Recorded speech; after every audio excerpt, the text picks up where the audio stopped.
PM Modi घाना के बाद अपनी त्रिनिदाद एंड टोबैगो की यात्रा के लिए पोर्ट ऑफ स्पेन पहुंच गए, जहां पर उनका भव्य स्वागत किया गया। साड़ी और कुर्ते पजामे में कैबिनेट मंत्रियों का स्वागत, रामायण वेशभूषा के साथ जय श्री राम के नारे और बिहार का लोकगीत भोजपुरी चौटाल। कुछ इस तरह कैरिबियाई देश त्रिनिदाद और टोबैगो में पीएम मोदी का स्वागत हुआ। मुसलमान मुल्कों को अभी पछता रहे होंगे, बहुत पछता रहे होंगे।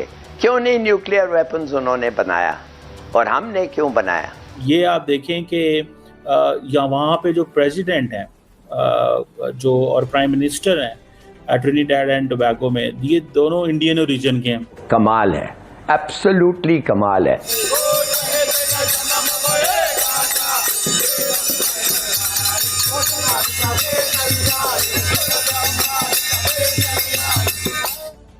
सो ये मोदी साहब बेसिकली, मैं आपको बात बताऊं, मोदी साहब अपना जो हिंदू कनेक्शन है और जो इंडियन कनेक्शन है उसको जोड़ने जा रहे हैं। और हमारे जो वज़ीर आज़म साहब हैं मियां मोहम्मद शहबाज शरीफ साहब, मैं यूएई के होके अभी मैं तुर्की होके आया हूँ और मैंने उन भाइयों को कहा कि आप हमारे बड़े अजीम भाई हैं, हमेशा आपने हमारी मदद की।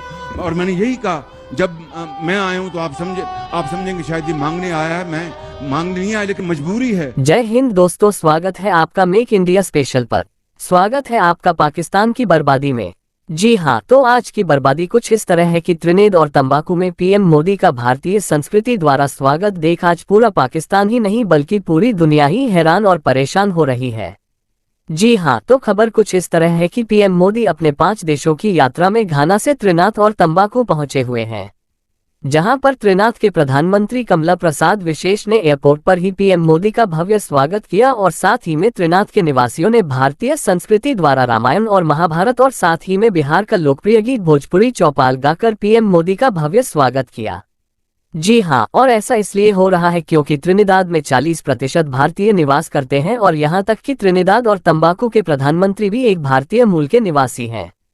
जी हाँ, खैर दोस्तों आप इसे छोड़िए, हम पहले पाकिस्तानी मीडिया का रिएक्शन देखते हैं। ये आप देखें कि या वहाँ पे जो प्रेसिडेंट हैं जो और प्राइम मिनिस्टर हैं ट्रिनिडाड एंड टोबैगो में, ये दोनों इंडियन ओरिजिन के हैं।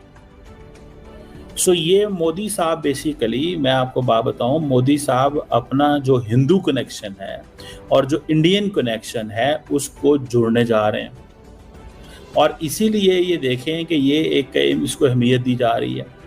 इससे पहले आपको याद होगा कि और भी अफ्रीकन मुल्कों में नरेंद्र मोदी साहब काफ़ी गए हैं। सो वो ये समझते हैं कि मुझे यहाँ पे जाने की ज़रूरत है ताकि मैं ग्लोबल साउथ को कनेक्ट कर सकूं, ताकि मैं ग्लोबल साउथ में अपना एक इम्प्रेशन क्रिएट कर सकूं। मुसलमान मुल्कों को अभी पछता रहे होंगे, बहुत पछता रहे होंगे। क्यों नहीं न्यूक्लियर वेपन्स उन्होंने बनाया और हमने क्यों बनाया? और हमें क्या इस वक्त बचा रहा है? हमें छोड़े नॉर्थ कोरिया को अमेरिका से क्या बचा रहा है? अगर यूक्रेन के पास एटॉमिक वेपन्स होते, क्या आप ख्याल है पुतिन उनको अटैक करता? रूस हमें क्यों नहीं अटैक किया जब आया अफगानिस्तान फतह करने के लिए? देखिए, बात सीधी सादी ये है कि मुसलमान मुल्कों के पास जुर्रत नहीं थी। हम तो घास खा के एक वेपन बनाए हैं ना। हम तो क्या क्या सैंक्शंस को नहीं भुगतते हैं अपनी बम बनाने के लिए।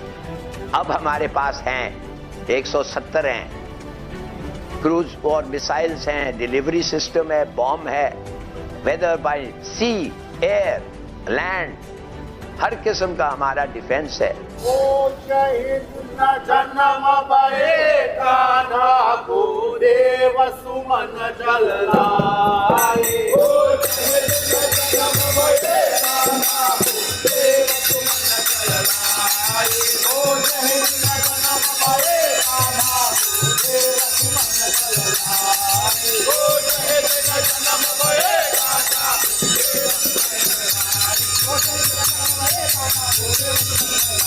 ओ शहीद न जन्म पाएगा ना को देव सुमन जल लाए।